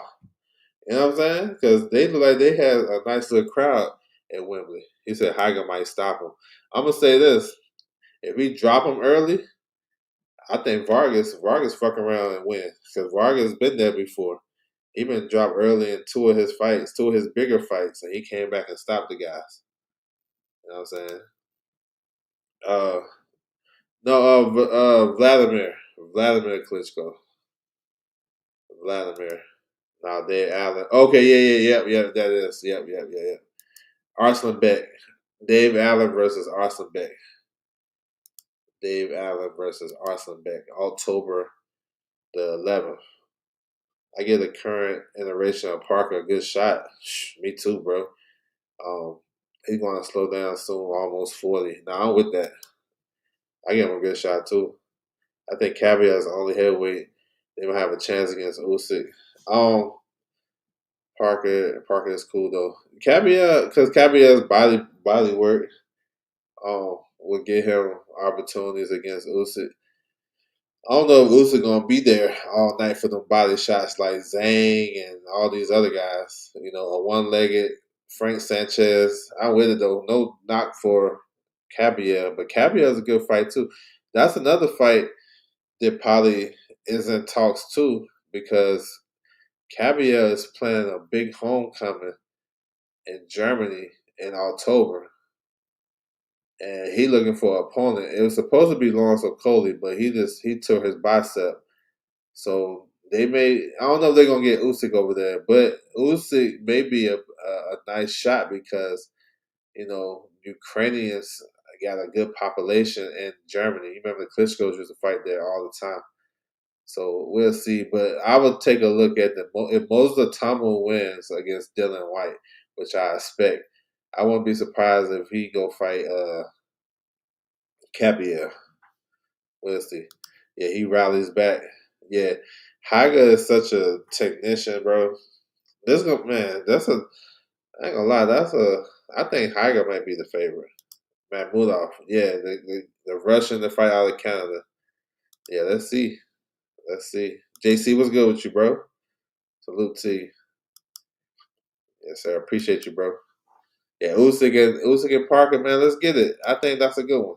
You know what I'm saying? And I think Usyk, but I won't be surprised if Usyk vacate all his titles and just fight Fury and ride off in the sunset with all that bread. Because right now, do he really need the titles anymore? You know what I'm saying? I don't even think he proved his point. If he did vacate his titles, then Parker gets elevated WBO. Uh, the interim champion of WBC is Cabiel, so he'll get elevated. WBA, uh, Pulev will be the world champion. There'll be no super champion, so Pulev will be champion. And then what's the other one? IBF. IBF, they're gonna have to fight for it. I think it's Sanchez and FA supposed to fight a title eliminator. Hey, Sanchez and FA might be on that Canelo Crawford card. Yeah. I won't be surprised. That shit been quiet. I think that deadline done ended. So yeah. Yes, sir. Some good shit though. Uh nah, yo. I gotta go do my research, bro. Who's that? What he fight at? What weight class? You probably already touched on this, but do you agree Xander should have KO'd that bomb? Nah, because that dude was crafty and awkward and kind of he kind of rugged. He's tough. Nah, nah. I think he got some good rounds in. Caviar might beat Otomo. Man, shit, it's too early for Otomo. Man, I like Caviar though. Caviar, look, it's crazy because Caviar is actually a good boxer. He's just he just been dumping on these dudes lately. But he's actually a good boxer. So if he had to use his legs, I think you know he would do well against anybody. He got a nice little style, but that body work, bro, he be breaking these dudes down to the body. He be breaking these dudes down. I like Caviar. Look this dude up, Derek. He said, yeah, definitely has a proof. He has proved his point. Now, for real, he don't need the belts no more. Maybe cap off his career getting the title at cruiserweight. Man, I don't even like that shit. Going back down, no, he's good. If those cruiserweights want to come fight him, I'm cool. Actually though, as a like Usyk, I think he should beat all the guys that was his contemporary in his era. So any heavyweight world champion in the past whatever years, he should fight to beat all the contemporaries. So that's like three more fights for me. That's Parker, Wilder, and Ortiz. No, Ruiz. Excuse me, Ruiz, Andy Ruiz. That's just me. That way, when we look back at his career and history, we can be like, damn, he beat all the heavyweight champions in that era. That's just me talking because the debate came up about his pound for pound status, and I think Usyk has an argument being top 15. I'm gonna be honest. I mean, because when you can say, well, he only got 9 fights in the heavyweight division. Okay, it's guys with 40 some fights, and their first 30 fights was easy money. So how we comparing it? Quality over quantity, or you gotta have a certain amount of fights to become ATG heavyweight. You know what I'm saying? So I don't know. The way I look at shit though, so nobody can say nothing because when we look back in history, right? When y'all see Ali's resume, right? Not to compare, but just to give her an example. You look at Ali's resume, you just see all these names: Norton, Foreman, uh, Frazier, all these guys, right? But you don't talk about the context of it. You know what I'm saying? You don't go in there looking at Frazier Ali 3 and say, damn, Frazier was blind in one eye when he took that fight. You know what I'm saying? We don't even throw that context in until you start digging and digging, right? So Usyk, if you look at his resume for all the top name heavyweights in this era, AJ, Fury, Dubois, Wilder, Parker, all these guys, right? That was former champions. You can't say nothing if he got all those guys on his resume, even if they are faded. Lennox Lewis got hella credit for Mike Tyson, and Mike Tyson been faded since shit. Mike Tyson started to fade right after the first Holyfield fight. With the Holyfield fight, yeah. Well, he been faded before then because of jail and shit like that. But you know what I'm saying? So, but Lewis got credit for Tyson. That was him. Him beating Tyson was like, damn, I really beat everybody in my era, type shit. So that's how I'm thinking because I'm trying to go back in history type shit. Don't mind me. He said 160 pounder. All right, I got some homework to do. I appreciate it. Southpaw. All right, bet. Okay. Uh, yes, sir. Garcia, yeah, he awkward as hell. Shala Allah in the building. Salute to you. And Cabria can take a punch. Yeah, he got dropped by Zane, but he got up and beat up on Zane's body. He just had no footwork at all. And Ruiz, yeah, be all the world champions in this era in the past 10 years. Yeah, that's just me talking, but he don't have to fight those guys because Wilder is washed right now, in my opinion. He faded, or Ruiz don't fight enough. You know what I'm saying? Is it spinning on y'all screen? Oh shit, I don't know. And Ruiz is not close to a title shot heavyweight. No, he's not close. But I'm just me talking like beating everybody that was a heavyweight. You beat was a heavyweight champion. Beat all them dudes. That's just me talking. But Usyk probably got like one fight left, to be honest. And who can blame him? So yeah, because like if you look at Lewis' resume, Lennox Lewis, shit, he beat only fight he didn't get was Bo. And he didn't get an old Foreman, but he got Ray Mercer. He didn't get Michael Moore too. It was supposed to fight. He got Tommy Morrison, Holyfield, Tyson. He got Tua. You know what I'm saying? So he beat a lot of guys and shit like that. It depends. about guys' resume because sometimes you can get this opportunity and other guys can't. Winston Lee, what's good with you, bro? Salute to you. Yeah, I gotta look my man up. He said, Derek. All right, yes sir. We got some homework, bro. Yes sir. This week though, so we get into August and we closing out the month of July. July the 30th, we have a good fight, a good card coming up. Kenshiro Tajiri, he's back. He's defending against Ricardo Sandoval. That's a tough fight right now for Kenshiro. I have to say this because Ricardo is young, fresher, and I think Kenshiro been kind of faded a little bit. And we got some good news.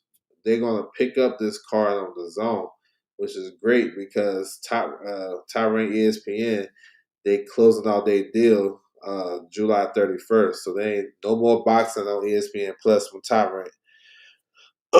So yeah, this would normally be on ESPN Plus. You know those early morning shows that we used to watch and shit. No more, right? So the zone is gonna pick that up. They got two fighters uh on this card that's affiliated with the zone. Antonio Vargas, he's facing Diego Higa. That's a tough fight. Vargas just signed with Matchroom, and then Sandoval, he's with Golden Boy, both promotional companies working with the Zone. So we're gonna be able to watch that. Oscar Duarte versus Kenny Sims. That's gonna be fun. That's a fun fight. You know what I'm saying? Regis Prograis versus JoJo. Now that's a damn crossroads fight. JoJo versus Regis. Yeah, the loser gotta go to the house. The loser go to the house type shit, right? Um, and then it really ain't not so crazy. We got some smaller shows that we're gonna talk about for sure. I'm just taking a look at August. Uh, like August ain't so crazy like July and June was, but Argie Cortez versus Andrew Maloney, that's August the 9th. We got Probox got a show August 15th. Yakoval versus William Foster. That's a good fight. Omar Trinidad is back. Moses Atamu and Dylan White.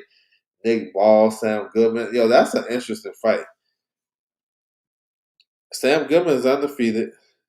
He's tough. I think he's gonna fill in at 126 real well because I think he's a big 122 pounder. That's a good one. Ray Ford and Abraham Nova. That's a late replacement. Philip Herkovich and David Adelaide.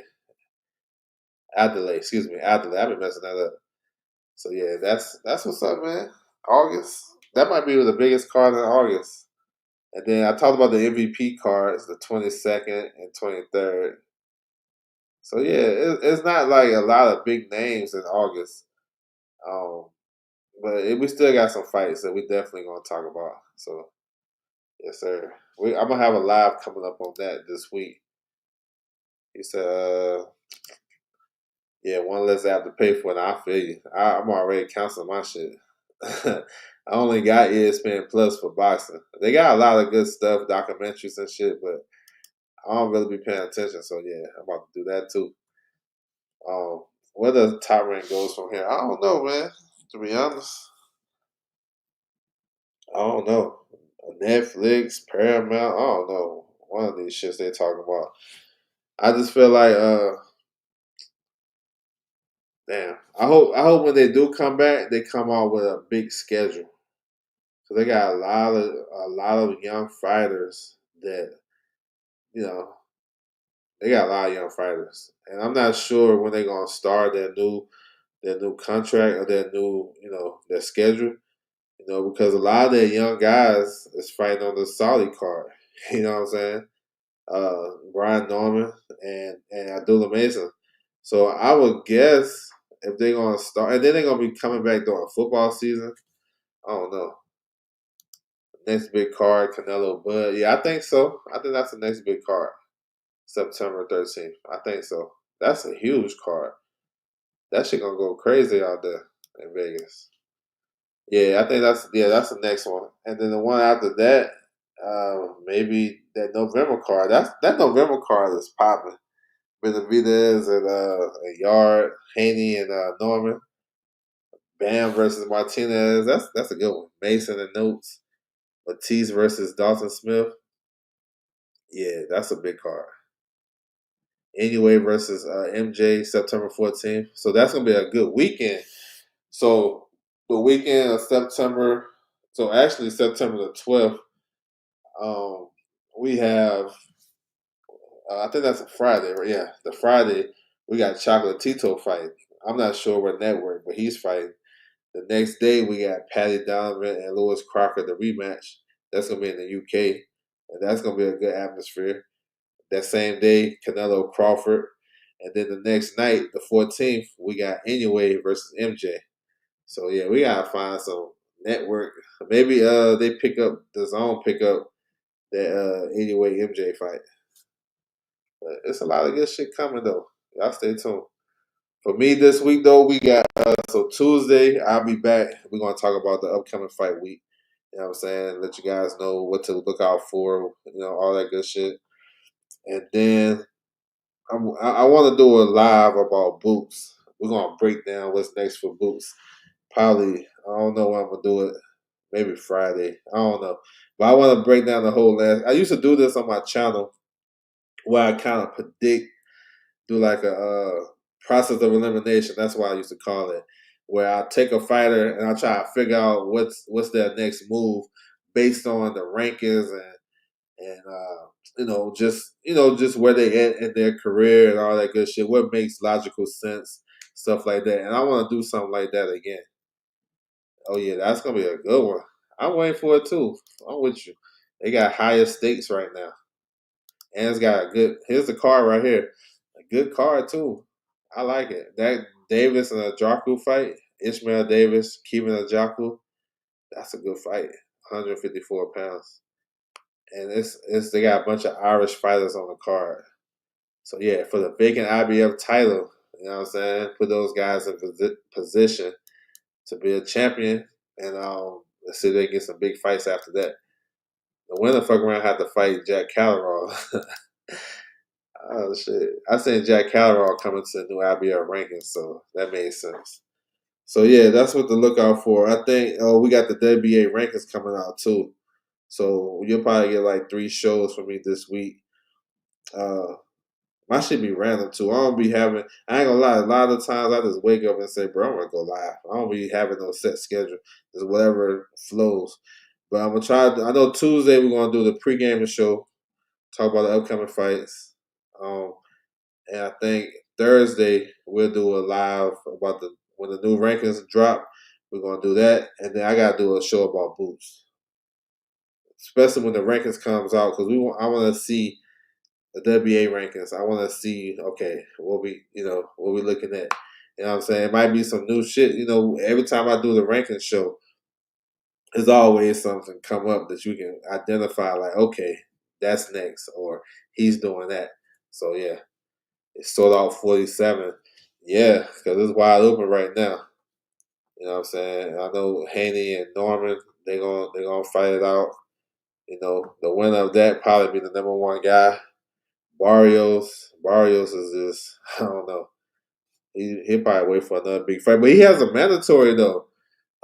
Suleiman Sissoko is his WBC mandatory, so they should order that. You know what I'm saying? Then IBF, yup, and then what's the other one?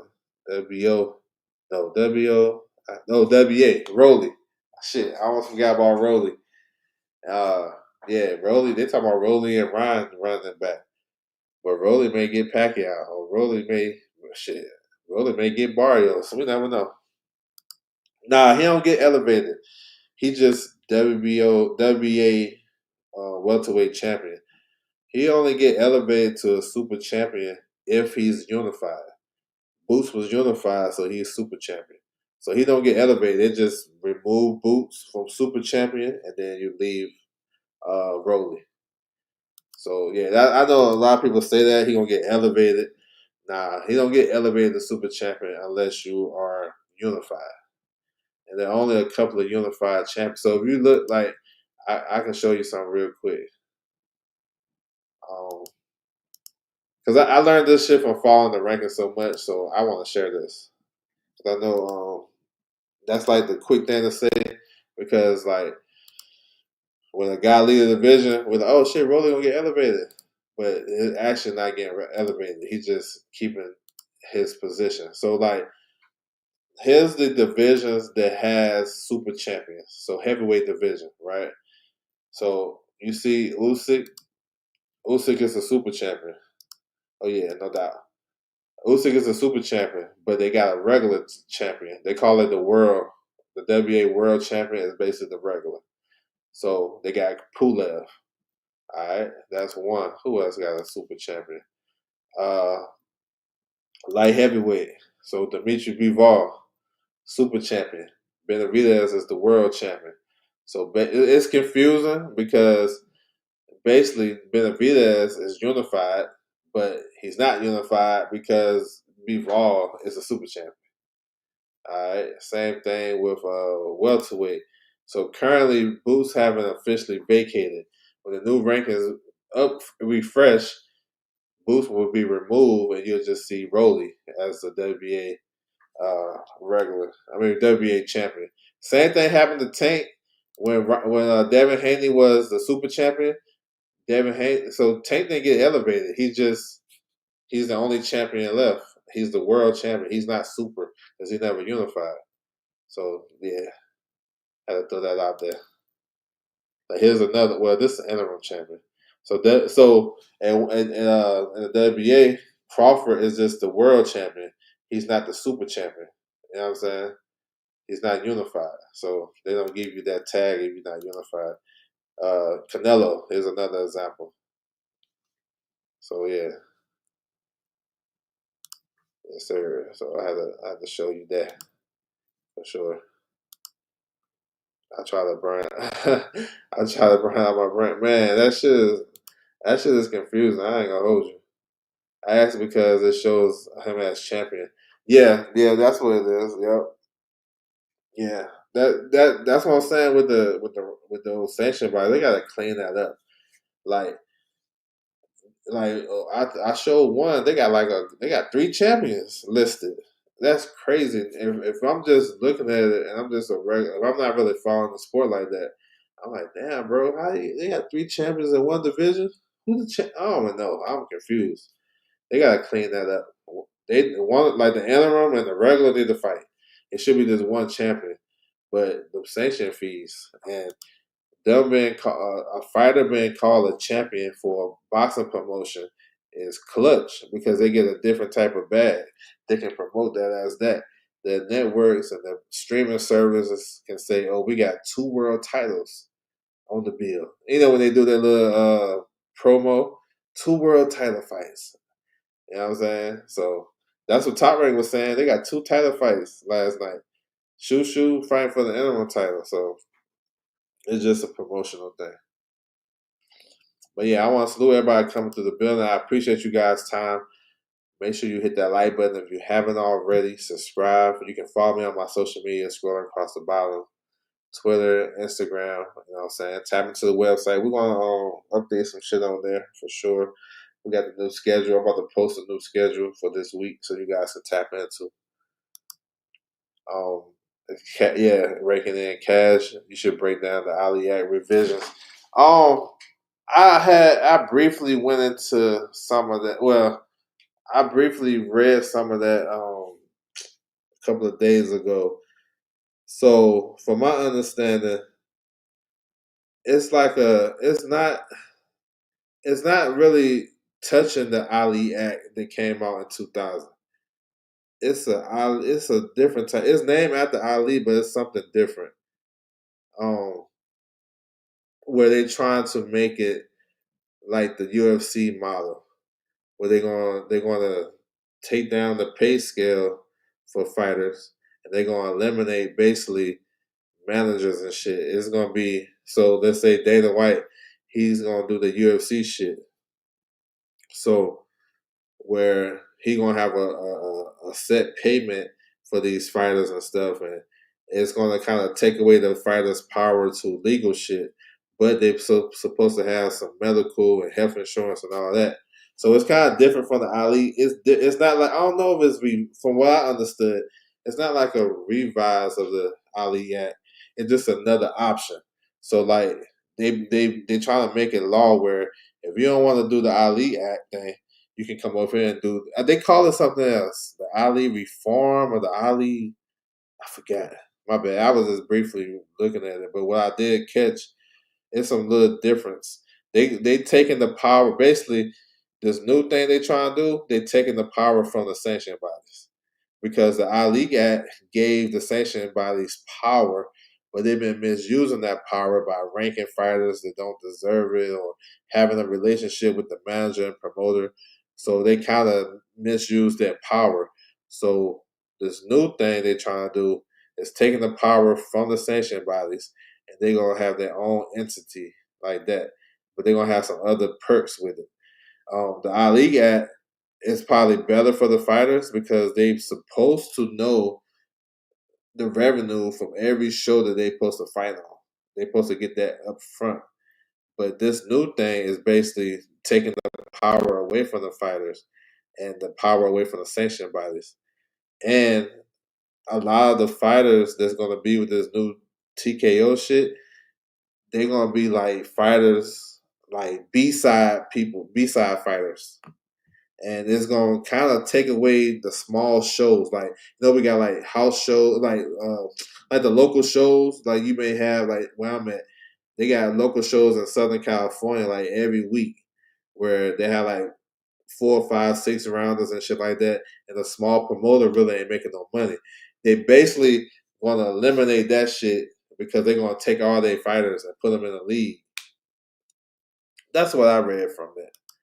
You know what I'm saying? So yeah, that was my. He said, "I appreciate the info, insight info. Appreciate you, bro, coming through the building."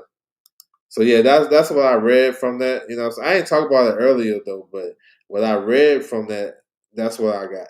That they basically try to take the power away from the sanctioned bodies. So yeah, it's interesting shit though. But I think the soldiers, the fighters will have a choice. They can stick with the Ali Act, the original Ali Act, or they can go over here.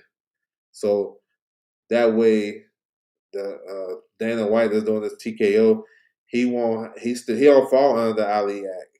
He because he's doing his own thing. It's only in boxing.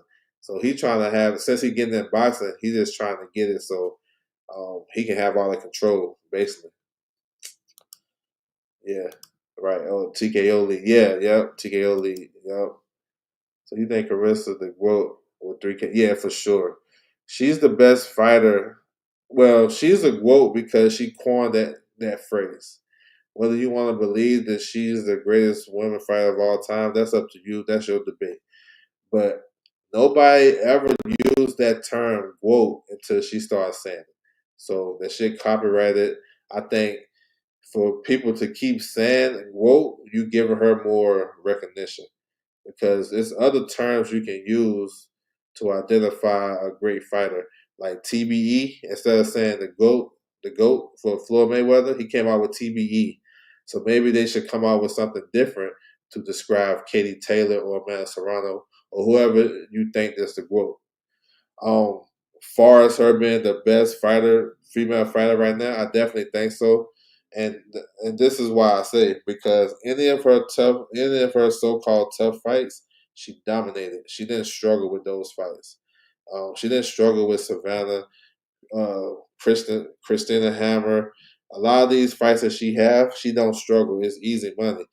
These other ladies struggle too, and you can't say it's a competition because a lot of these girls, like when Katie fought, she dominated.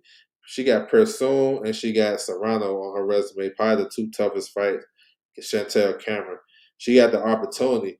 Just because you got the opportunity to fight so-called better competition, that don't mean you're a better fighter than the next one. So that's how I look at shit. But no knock from Katie is nice though. You know what I'm saying? Katie is nice. Like you say is she the GOAT with 3 knockouts? That's your opinion. I think she's a GOAT with her skill set for sure. So add that in there too with the 3 knockouts, and then you're gonna get what you get. He wants, yeah, for sure, yeah, that's definitely what that is. monopolized. I mean, everybody did it in some type of sense. Top Rank did it. PBC did it. When we had the Cold War, where we won't get no fights with Top Rank and PBC fighters, Golden Boy got in the mix. So yeah, man, I don't know. I don't know. Yeah, I don't know. Let's see how this shit gonna play out. You know what I'm saying? You said right. Do you know why they didn't get a replacement for Joe? I think, yeah, what I read. I think he failed his medicals, and I guess it's hard to find a replacement for a 6'7" power southpaw power punch late replacement. So I think that's probably why it was probably too late in the game. But he's supposed to fight on some. He's supposed to fight on. Damn, I think he's gonna fight on a small show. You know what I'm saying? Her skill set is unmatched. That's what I'm saying. Like 3 knockouts or not.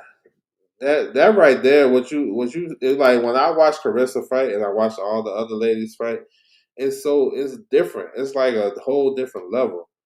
Like I think Katie is nice. It's probably next up there, to be honest. I like Amanda too. Amanda is good. She's a great fighter, but I feel like when you talk about their resume, because that's what everybody like to talk about. It's not really dissimilar. You know what I'm saying? Because you can go look at some of the ladies that it's just we know more of Katie's opponents than you know of Carissa's because like it's like the lady she fought last night. She's they fought more ladies like that than Carissa did. I'm just saying it's just people don't want to point that out. Um, the closest is Amanda and Dubois for me. Dubois nice. I like Dubois. She got some shit to do in her division because she got to fight Beatrice Fiera. Beatrice Fiera is nice, but Amanda, I like Amanda. These ladies is nice. All of them is nice. But let's be honest though. Before 2016, we weren't tracking for boxing, women's boxing. Let's be honest, y'all. Y'all won't tapping in on no women's boxing. When Carissa came into the game, she put a light to the forefront. You know what I'm saying? So she started calling herself the GOAT. That's a marketing thing. That's a brand thing. You got people still using that. Like we not that creative to say, oh shit, Katie is the best to ever do it. We can't say that. Make up some initials for that. Like it's fine. But if she started that shit and you go repeat it, then who's really the GOAT? You know what I'm saying? Like you can't repeat my shit and try to diminish.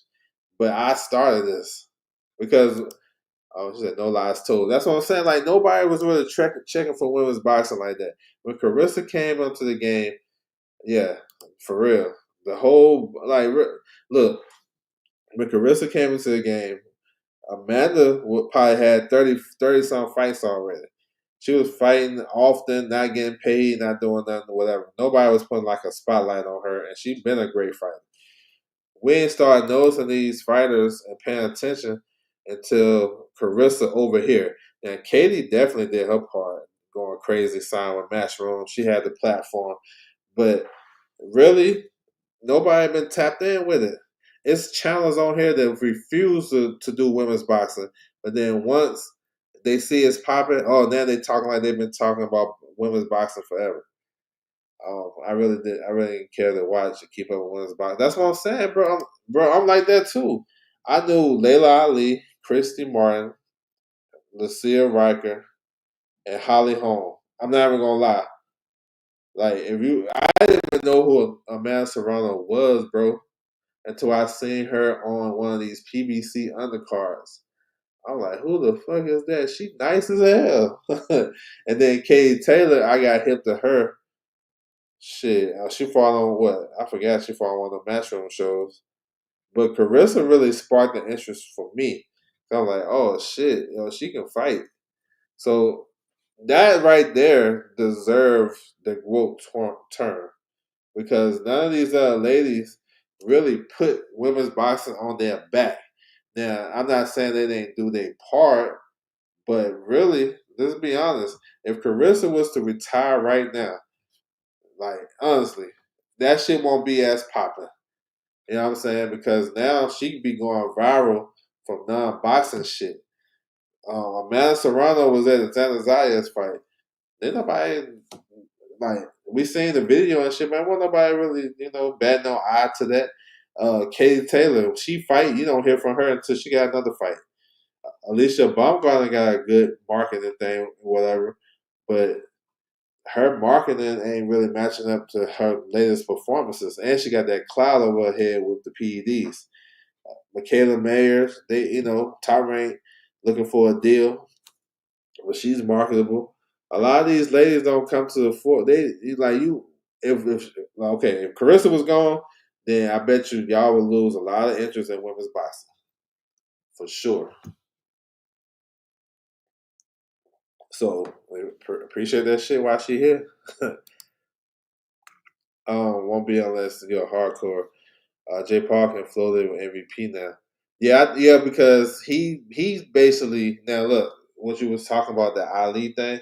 They trying that new thing. That shit might fit for what he's doing with the ladies over there because he's signing a bunch of women's fighters and they can create a league. So that's dope though. I appreciate that. So if he's signing all these ladies and he can use that thing where he's the de facto in control of this, and they have a certain amount of a pay scale and all that shit, and they got the. I think that would work for women's boxing for sure. For him. So it may not be all bad if Jay Paul them did that with the ladies. You know what I'm saying? And if they well, I forgot those purses, but all the women in women's boxing ain't making 50,000. They probably ain't even seen 50,000. 100,000. So if the pay scale is like that, and they make I think I seen they make 100. I gotta do more research. They make $150 a round. Women's boxing in the dark ages, they was making like $10 a fight. Sometimes they didn't even get paid. So that may work out for the women because there's only a few women that's going to demand a big purse. Carissa, Amanda, uh, uh, Katie, and maybe Alicia Baumgartner, and maybe Michaela Mayer. But all the other ones, they'll probably be cool with it. So I think that may work out for them. I gotta read more into that. And now there are young girls athletes who are dedicating themselves to the sport. Future looks so much brighter. Looks much brighter now. No, for sure, bro. I'm with you. That's good though. That's good. Now, would I like to see these ladies be more whatever? Cool. Maybe that's cool, whatever. But we know this is life. You're not gonna like everybody. You know what I'm saying? No. And look, this shit really just started with Carissa and Jay Paul, and Amanda was like in the middle. So, what side she gonna take? Jay Paul because he changed her life. But they be throwing shots at Carissa and hiding their hand. It's just Carissa is loud when she says something. It's like she being a bully. And then they play that "woe is me, I'm the victim." I don't know why she mad, but I seen on social media where Amanda would say something slick, and you know what I'm saying. It's subliminal, but when you read between the lines, she being slick. They all do that. The only one that don't do it is Katie. Katie don't say shit. Katie be out the way, but it is what it is though. They, you know what I'm saying. Look, women's boxing is crazy right now. So Jay Paul do that league, and these ladies can make a big bag and put on the great fights. I'm with it. You know what I'm saying? She said true. But yeah. But yeah, that's what it is, man. Salute to everybody coming through. I enjoy the conversation, man. I appreciate it for sure. Like I said, I'll be back this week. We got some lives to do. And yeah, we're gonna make sure everybody is they know what's going on. That's my thing. Make sure everybody is informed when you come to my channel. So salute to everybody. Hopefully everybody enjoy the rest of your day. And I'm out.